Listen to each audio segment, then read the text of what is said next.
The notification appeared on the tablet screen with a harmless little ping. It was sitting on the coffee table, synced to my husband's laptop, glowing softly in the dim light of the living room. I was curled up with a book, enjoying the silence while Draven was supposedly at a late dinner with investors. I glanced over, expecting to see a reminder for a morning meeting or a flight confirmation. Instead, the calendar alert froze the blood in my veins. Calendar alert. Celeste. 8 p.m. the Amethyst Bar. My heart stopped beating for a second. Draven had told me he was at a steakhouse with some clients from out of town.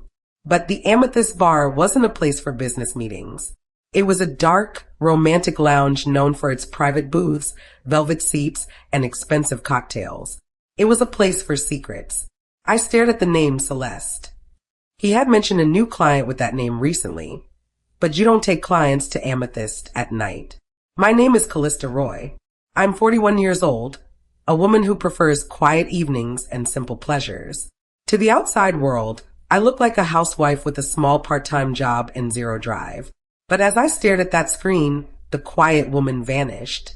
In her place was someone cold, calculating, and suddenly very awake.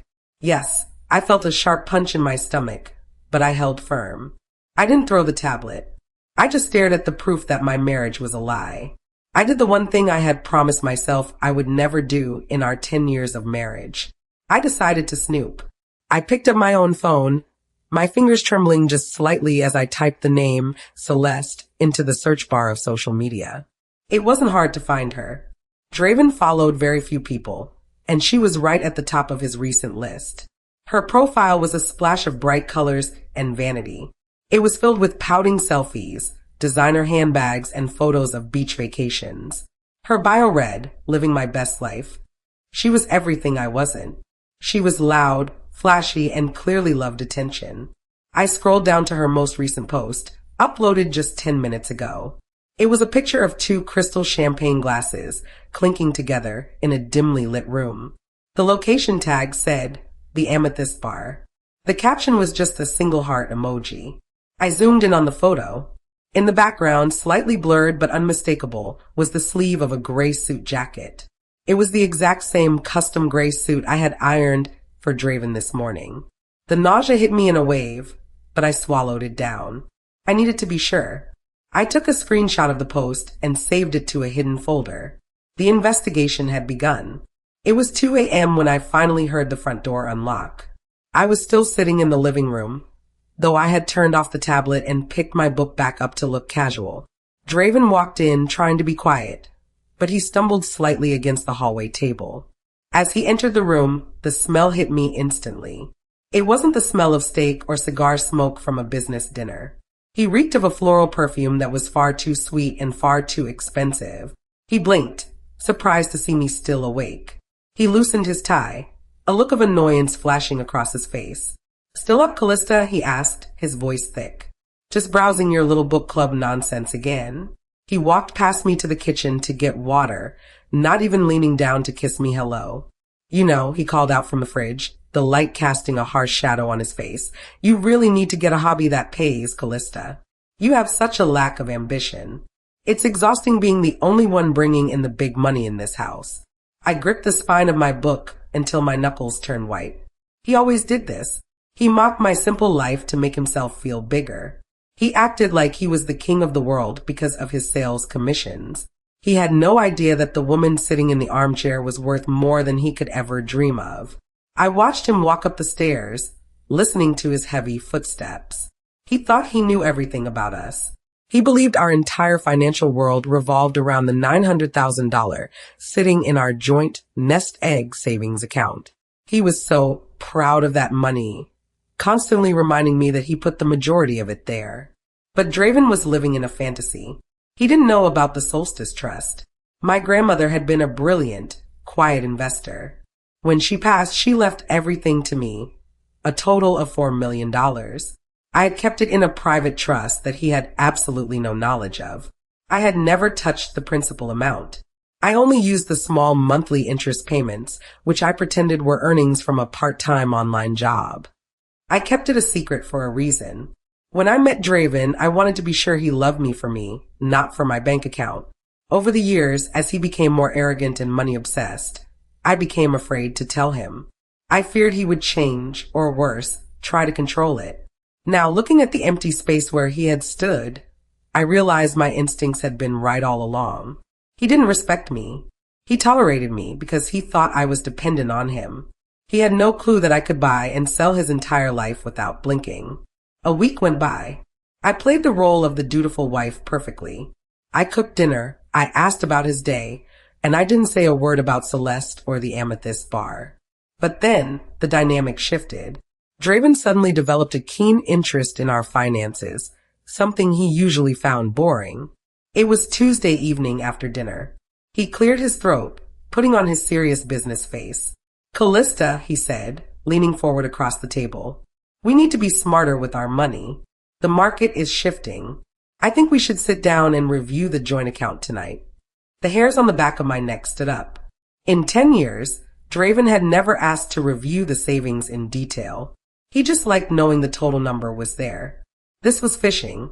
He was looking for something specific. "That sounds responsible," I said, keeping my voice steady and my face blank. "Exactly," he said, smiling that charming smile that used to make me melt. "I just want to make sure we are liquid. You know, in case we need to make big moves." He wasn't talking about buying a vacation home. I could see the greed in his eyes. He wanted to know the exact balance down to the penny. He was checking the inventory before the robbery. He was preparing to take everything we had, and I knew exactly why. His sudden interest in our savings account was the biggest red flag he could have waved. As soon as Draven left for work the next morning, I went straight to the tablet in the living room. He had cleared his browser history on his phone, I was sure of that. But Draven was arrogant. He didn't think I was smart enough to check the synced history on the family device.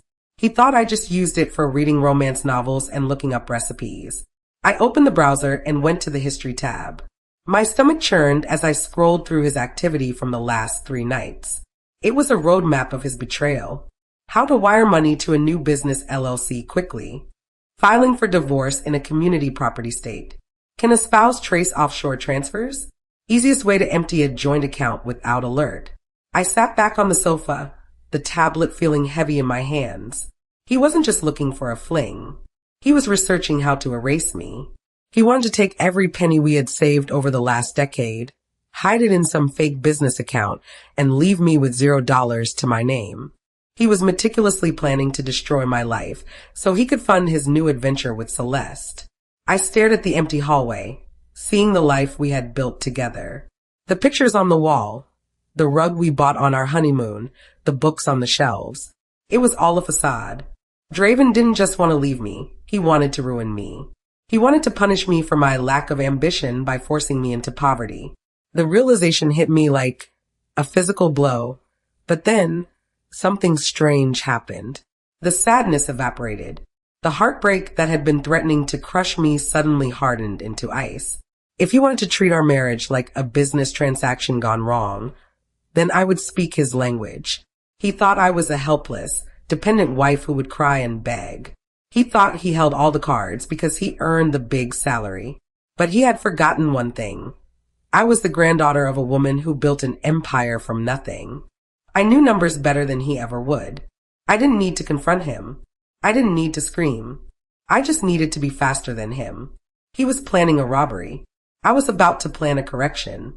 I walked into my small home office, the room he called my hobby room, and closed the door. I didn't shed a single tear. There was no room for emotion now, only math.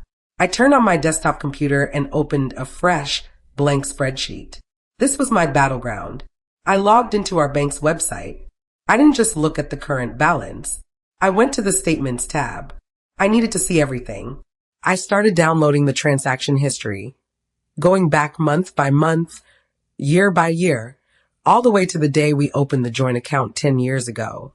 Draven was sloppy with details. He looked at the big picture, the final number at the bottom of the page. He never looked at the line items. I, however, noticed everything. I cracked my knuckles and started entering the data. I created 2 columns, Draven's deposits and Callista's deposits. He assumed that because his paycheck was larger, the money in the account was his. He assumed my contributions were negligible. He was about to be proven very, very wrong by the cold, hard facts of arithmetic. For 4 hours, the only sound in the room was the clicking of my mouse and the tapping of keys. I analyzed every single pay period. I tracked every bonus he bragged about and every transfer I made from my part-time job. To Draven, my income came from freelance editing work. In reality, it was a monthly stipend from the Solstice Trust. It was a modest amount designed to look like a normal paycheck so he wouldn't get suspicious. Over 10 years, those modest amounts added up. I hit the sum button on the spreadsheet. The final numbers glowed on the screen, clear and undeniable. The total balance in the account was exactly $900,000. Draven's total contributions, salary plus bonuses, $453,000. Callista's total contributions, trust stipend, $447,000. I stared at the screen. It was almost an even split. Despite his bragging, despite his arrogance about being the provider, he had only contributed about half of our savings. We had lived off his income, yes, but we had saved mine. He truly believed the entire $900,000 belonged to him. He thought he had earned it all. But the math proved that $447,000 of that nest egg was legally, morally, and financially mine. A small, cold smile touched my lips.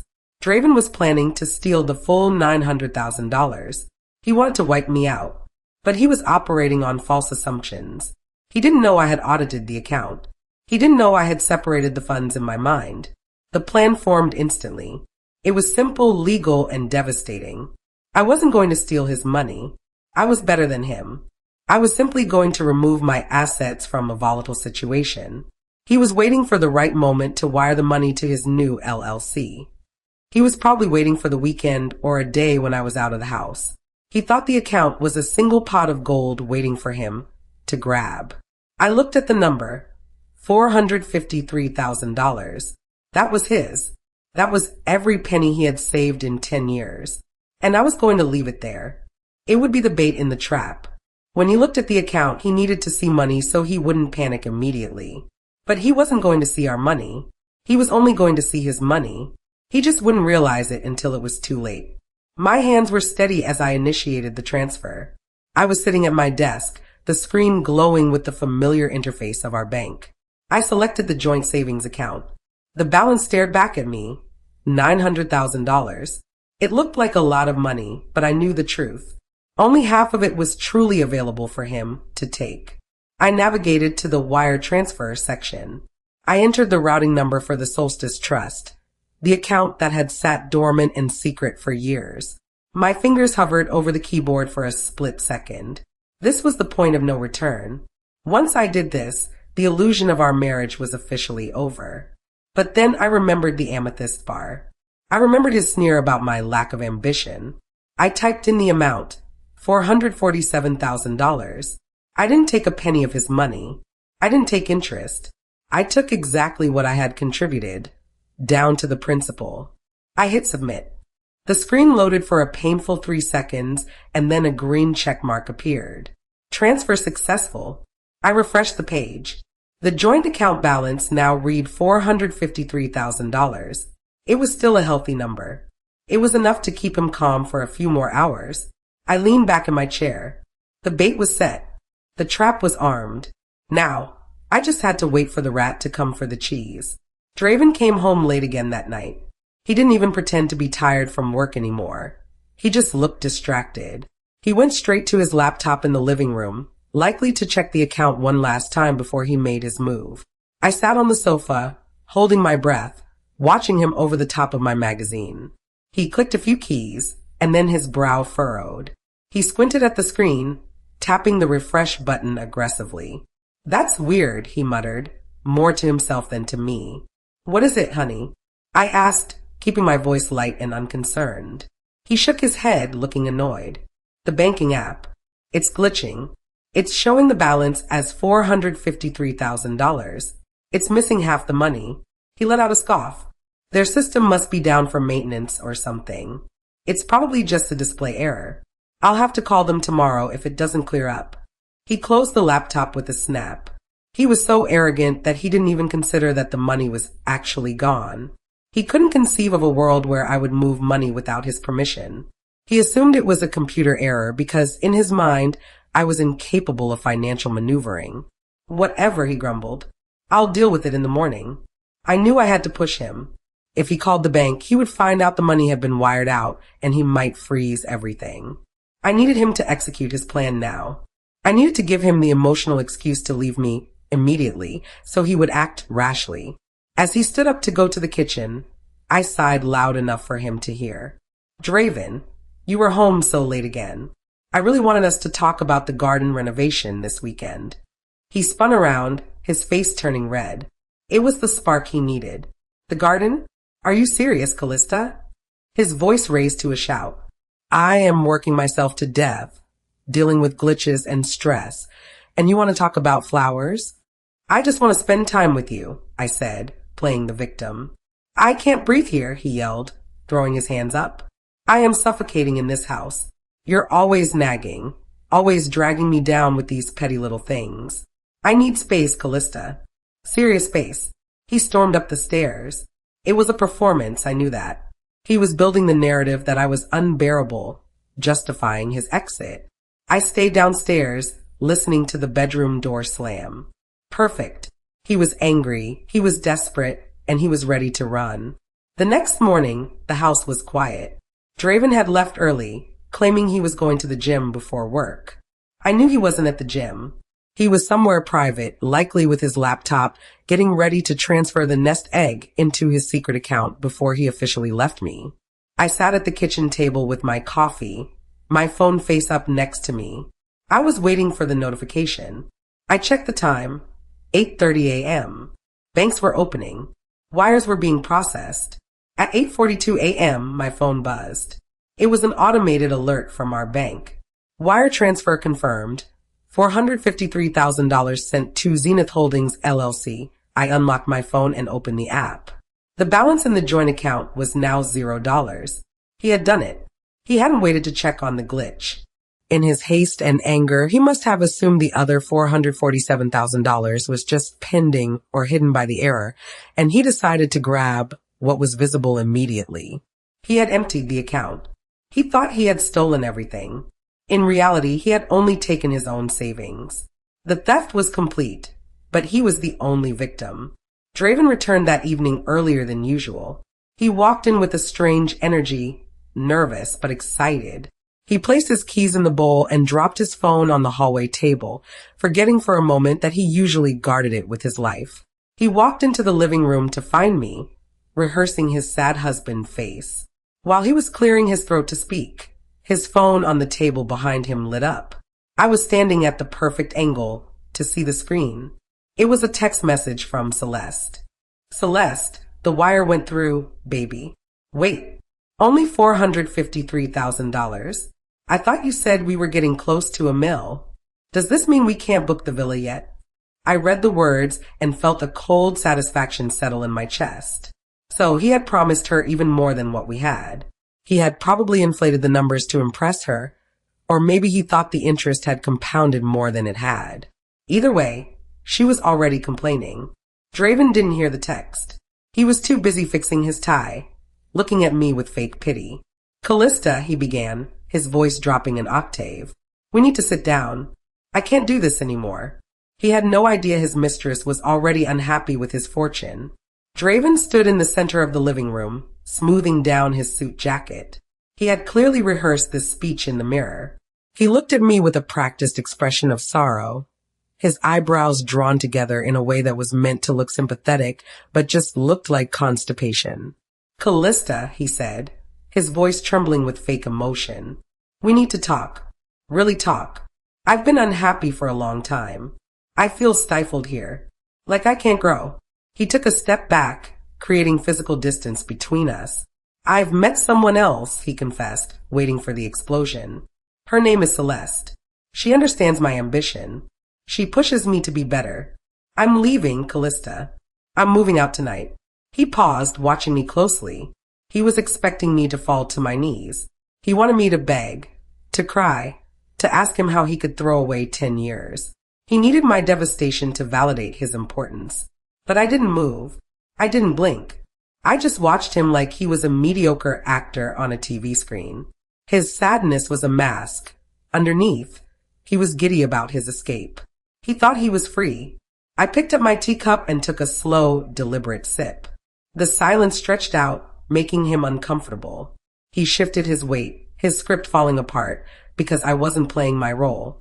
I know, Draven, I said softly. He blinked, stunned. You know. I've known about Celeste for months, I said, setting the cup down.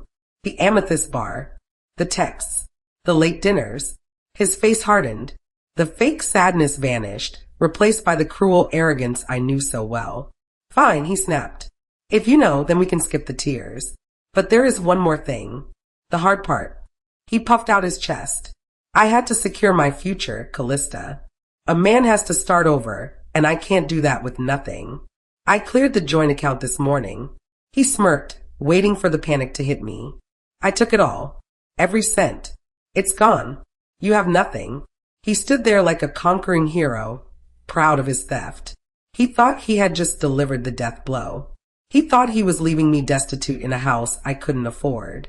I looked him dead in the eye and nodded calmly. I know. His smirk faltered slightly. You know I emptied the account? Yes, I said, my voice steady and cold. I know you wired out exactly $453,000 to Zenith Holdings, LLC at 8:42 a.m. this morning. The color drained from his face. How? How do you know the exact amount? He stammered. And the LLC name? I didn't tell you that. I knew you would take the $453,000, I continued, ignoring his question. I was waiting for you to do it. Honestly, Draven, I'm glad you did. It makes everything cleaner.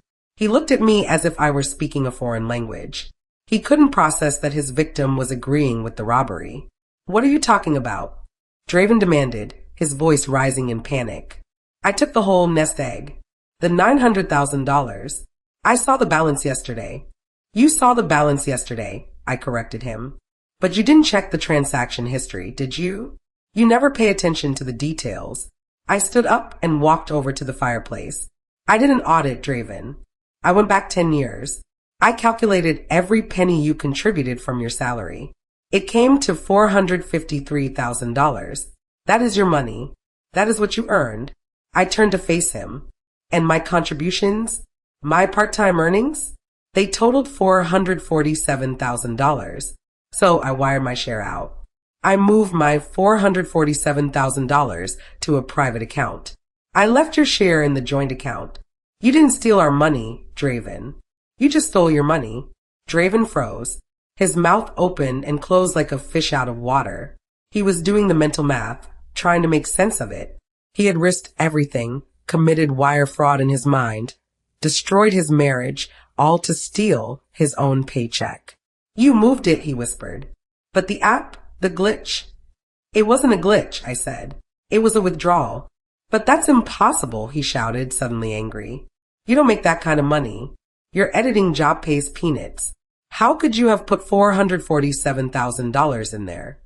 He was staring at me with a mix of horror and confusion. He was realizing that the narrative of our marriage, the rich husband and the poor wife, was a lie. He was realizing he didn't know me at all. My job. I laughed dryly. Draven, you never asked where the money came from. You just assumed you were the only one with value. Draven was shaking his head, his face a mask of disbelief. This isn't real, he stammered. You don't have that kind of money. You're just trying to scare me. He took a step toward me, his voice taking on a threatening edge. Where did you get $447,000, Callista? Did you steal it from me? Is that what this is? I didn't answer him. I didn't need to. I simply glanced toward the heavy oak door of my study, which had been slightly ajar the entire time. You can come out now, I said clearly. The door creaked open. Draven jumped back as if he had seen a ghost. Sloane, my attorney, stepped out into the hallway. She was dressed in a sharp black suit, holding a leather folder. She was the best divorce lawyer in the city, and her hourly rate was more than Draven made in a week. Mr. Draven, Sloane said, her voice cool and professional. We have been waiting for you. Draven looked between the two of us, the color draining from his face completely. Who is this? What is going on? I am Callista's legal counsel, Sloane stated, walking over to the hallway table. She reached into her folder and pulled out a thick stack of documents.